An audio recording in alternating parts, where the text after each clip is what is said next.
Otkako je postala majka, Luna Đogani gotovo da se ne odvaja od svoje naslednice Mije, pa svaki slobodan trenutak koristi kako bi prošetala s njom. Veliko poštovanje, dobrodošli na kanal Srbija Info. Tako je sada reality zvezda uhvaćena u jednoj takvoj šetnji po Novom Beogradu, gde stanove imaju mnoge estradne zvezde. Njoj je društvo pravila majka Anabela Atijas, koja je imala ulogu dadilje, pa je tako tokom šetnje nosila svoju unuku u naručju.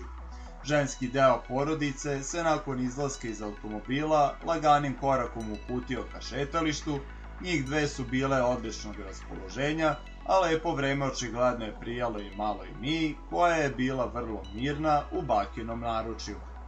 Kada je Đoganijeva našla i adekvatno mesto za slikanje, dala je telefon majici, koja je tog popodneva imala i ulogu fotografa. Ona je više puta menjala poze na očigled brojnih prolaznika, što ju uopšte nije smetalo. Kada je konačno bila zadovoljna fotkama, njih tri su se uputile ka obližnjem parku u okviru luksuznog kompleksa. Ipak, ono što je interesantno je da s njima u društvu ni ovog puta nije bio Lunin suprug Marko Miljković.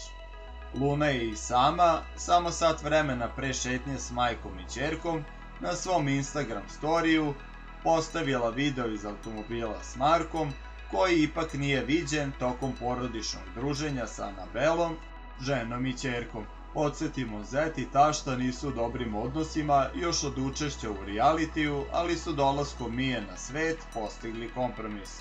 Majka i ćerka uglavnom se sastaju same, i to mahom u nekom kafiću ili kod Anabele u stanu u filmskom gradu, a Marko se sa Anabelom viđa samo na nužnim porodičnim okupljanjima.